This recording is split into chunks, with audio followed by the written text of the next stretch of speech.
Welcome to the Success Pick and Mix podcast with me, Nikki Raby. I began this podcast in 2018 and I've produced over 400 episodes with an emphasis on dreaming and doing. But I know there is so much more to building a business and life that you love. It's definitely a work in progress. For the last 25 years, I've built a portfolio career as an actor, personal branding coach, writer, speaker, and podcaster. I love my pick and mix and curating my personal brand. I want to support you to create success on your terms. I've helped over 1,000 people to build a personal brand, and yes, I will be sharing with you business strategies around planning, packaging, presenting, and propelling your personal brand. But there is so much more to my work than that. I'm not interested in formulas, templates, or sleazy pants sales techniques. You know the ones. Instead, how would it feel to do things your way that align with your personality, circumstances, and goals? I'm going to be sharing conversations with some of my favorite people who are creating success on their terms to provide inspiration and encouragement. Also, there will be mini episodes where I take you behind the scenes, sharing how-tos, my coaching toolkit, chats about mindset, money, building momentum, and all through storytelling.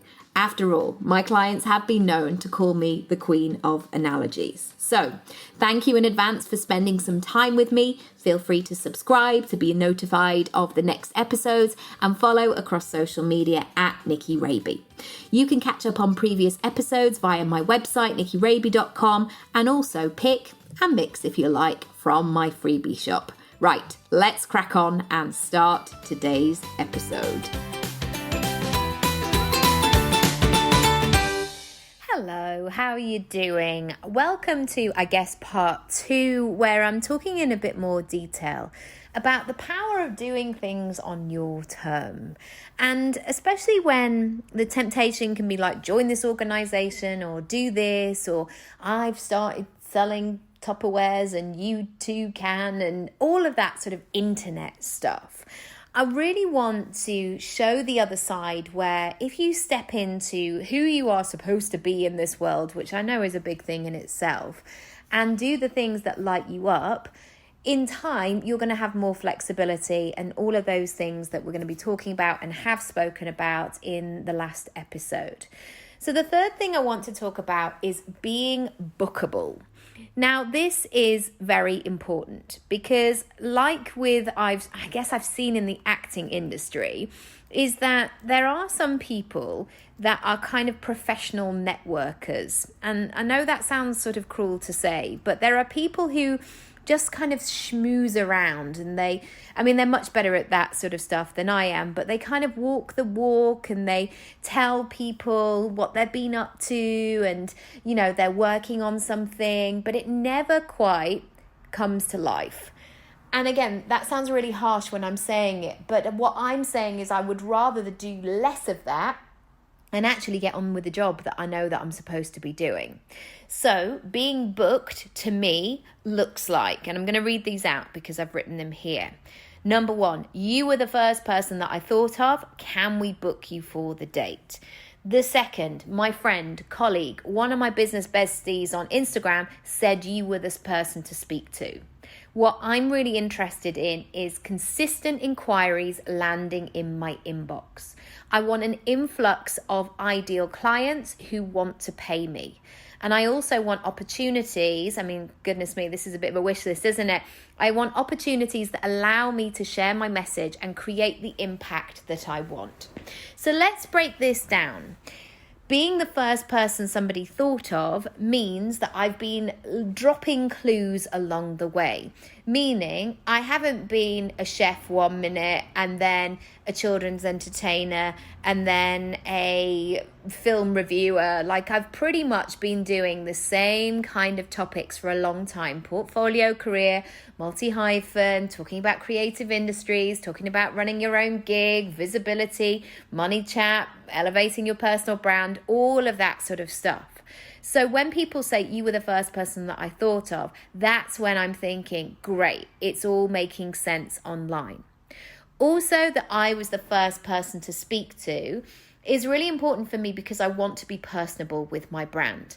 Now, I have, if you've been watching closely on Instagram, I have tried, and it has been an effort to do less Instagram stories in my dressing gown.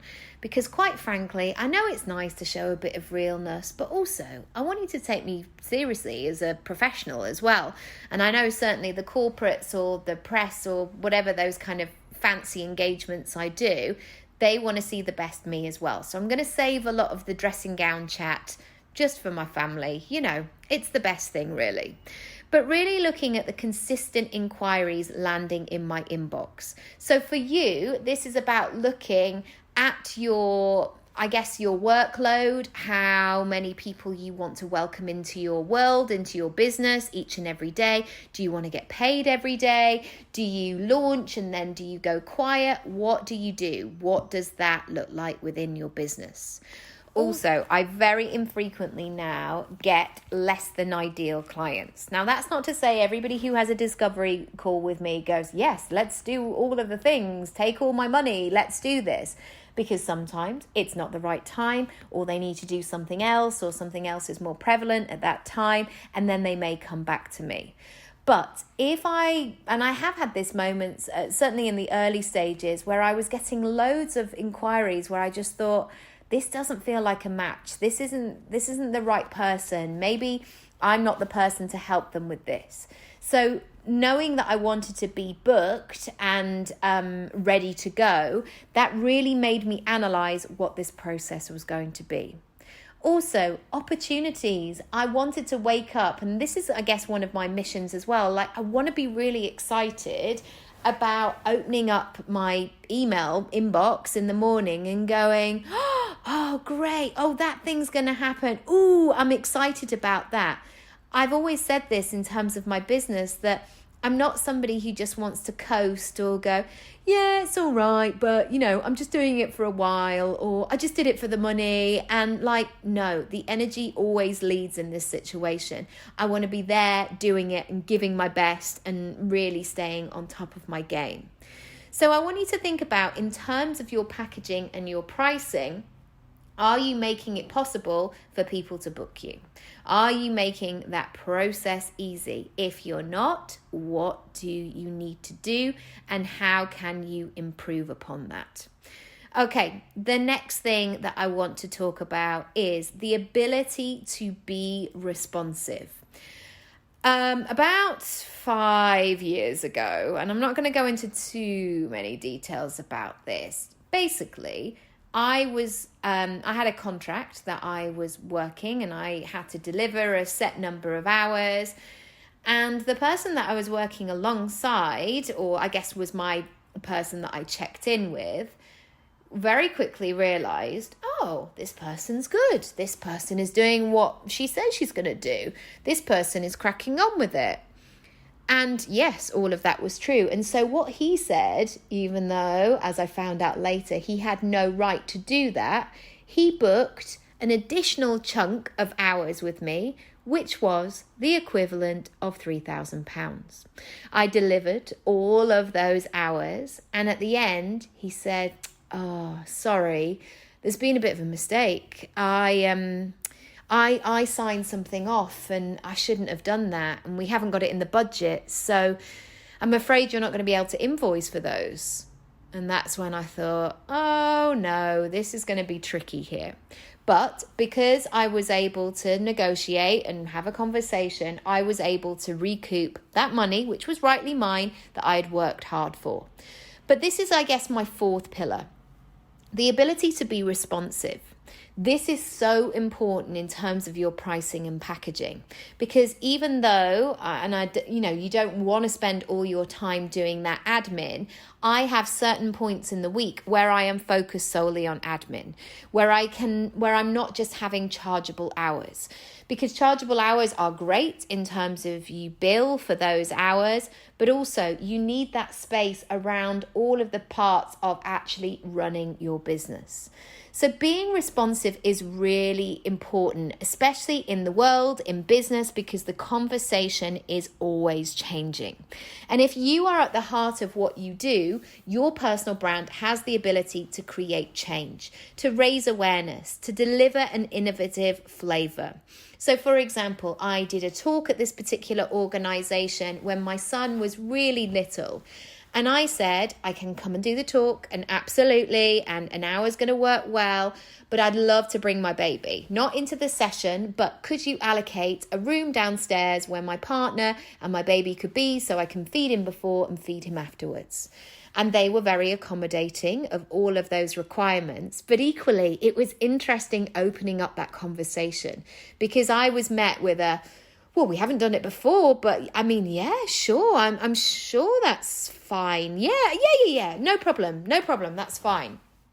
And I see it as our responsibility to be active in this conversation right now, to be responsive to what's going on in the world and really change the face of business. And your personal brand can also be multifaceted and have multiple income streams and be translated into the online space. And certainly 2020 showed us the need to be able to pivot and be nimble and quickly adaptable. So I want you to look at your business now and look at your pricing and packaging. Is it flexible? Does it work for you? Are you feeling boxed in with it? Have you started talking about some content and then you get to a point where you're like, oh gosh, oh no, I don't want to talk about this anymore? Can you be responsive? Can you bring your personality to this? Can you get amongst it, as people would say? I want to ask you those questions because, again, this doesn't have to be an overnight sensation transformation. This is about you simply doing this work and maybe tweaking it. And, people will say these things of like, I left my 9-to-5 job and immediately I was opening up my own business. Well, there's probably a lot of steps between there and where you get to. So I want you to ask yourself today, how can you be more responsive? And also, how can you get booked with more ease and flow? That's it for today. If you haven't listened to yesterday's episode, I would really recommend that you do that. Also, the following ones that are about to come. Do get the free video series all about pricing and packaging. That is all over on my website, nikkiraby.com, and it's under the freebies section. There are also new things in my brand new pick and mix shop. You can work with me one-on-one, face-to-face. I know, face-to-face. It's so brilliant getting out there once again. But I hope this has been useful today. As always, please rate, review, subscribe, share with a pal, and I'll catch you again very soon. Lots of love.